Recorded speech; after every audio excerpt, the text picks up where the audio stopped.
Γεια σας παιδιά, σήμερα θα μιλήσουμε για το πληκτρολόγιο Microsoft Wire 400 και θα το συγκρίνουμε και θα δούμε τα χαρακτηριστικά του σε σύγκριση με το RT2300 της Microsoft. Πάμε λοιπόν εδώ ένα quick lookup. Αυτό είναι το Microsoft Wired 400. Έχει sleek look, carved. Έχει και αυτό από πίσω αντιολισθητικά λαστιχάκια. Εδώ είναι το άλλο το Wired, το RT2300. Δίπλα λοιπόν πάμε να κάνουμε μια σύγκριση. Διαστάσεις τώρα να δούμε. Το Microsoft Wire 400 έχει λοιπόν 45,5 εκατοστά φάρδος ή αλλιώς 17 ίντσες και 1/5 της ίντσας, δεν ξέρω πώς θα μετράνε. Ή αλλιώς 17 πόδια, δεν ξέρω. Λοιπόν, το RT400 είναι στα 42 εκατοστά. Στο αλλιώς τώρα, στο μήκος, έχουμε το RT400 στο 16 εκατοστά, ενώ το Microsoft Wired RT2300 πιάνει μέχρι και 18. Τώρα πάμε να δούμε λίγο το design του πληκτρολογίου. Μπορείτε να δείτε ότι είναι flat πληκτρολόγιο, αν και έχει καμπύλες στα πλήκτρα.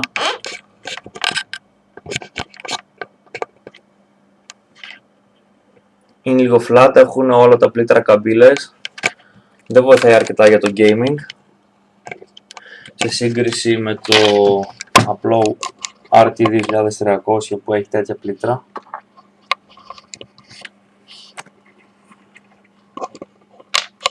Τρία σημεία πρέπει να προσέξουμε για το πληκτρολόγιο. Το σημείο 1 είναι τα ήσυχα κουμπιά με την άμεση απόκριση και είναι και λεπτά. Το σημείο 2 αφορά τεχνολογία υγρών, spill resistant design, οπότε και το πληκτρολόγιο υποστηρίζει βρέξιμο λόγω ατυχίας, π.χ. να ρίξουμε τον καφέ κτλ.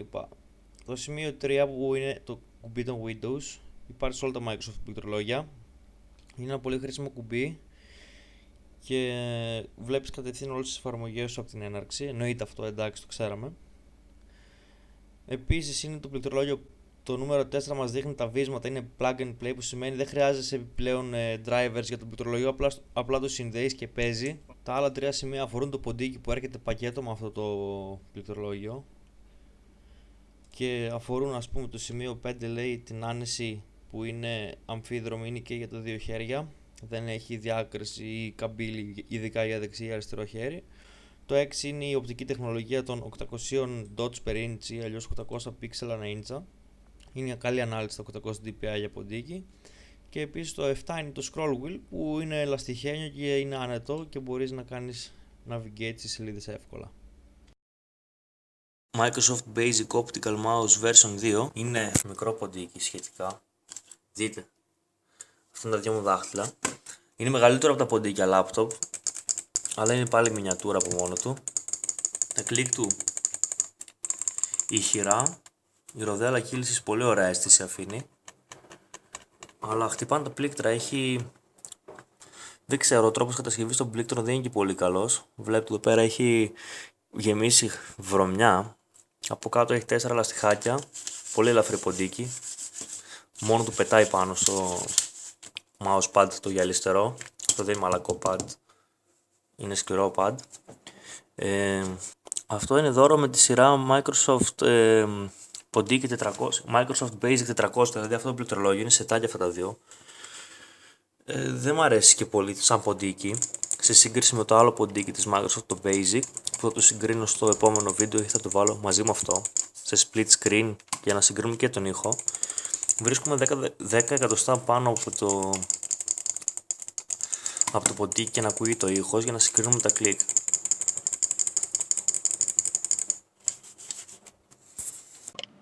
Πάμε τώρα να συγκρίνουμε τους ήχους που βγάζουν τα κουμπιά και άμα αυτό εμποδίζει κάποιον στο δωμάτιο κτλ.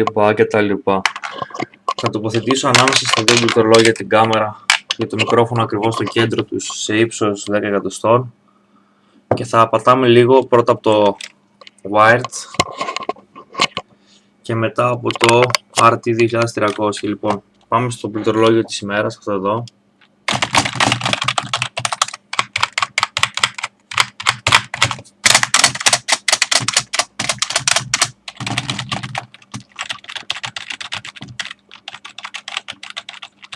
Αρκετά θόρυβο. Για το βράδυ θα το συνιστούσα. Για άμα έχετε άτομα και δεν θέλετε να κάνετε φασαρία στο δωμάτιο. Τα μόνα ηχηρά κουμπιά είναι αυτά εδώ πέρα στην άκρη, τα οποία με την καμπύλη βοηθάει να γλιστράει το χέρι, και το numpad. Πάμε λίγο και στο άλλο πληκτρολόγιο να ακούσουμε πώς ακούγεται. Ανοίγω εδώ πέρα το notepad για να μην κάνει θόρυβο, βασικά για να μην κάνουμε τίποτα άλλο.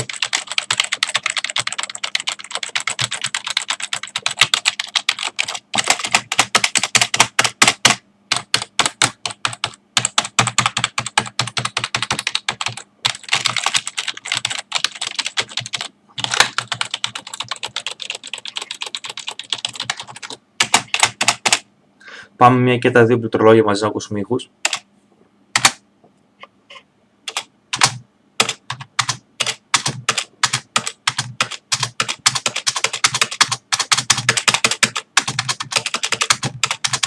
Γενικά το Wired 400 κάνει θόρυβο μόνο με τα πλήκτρα εντολών όπως το Space, το Enter, το Shift, το Control, το Backspace, ενώ το άλλο τα έχει όλα κατανεμημένα με τον ίδιο θόρυβο. Και τα δύο είναι πληκτρολόγια σιλικόνης.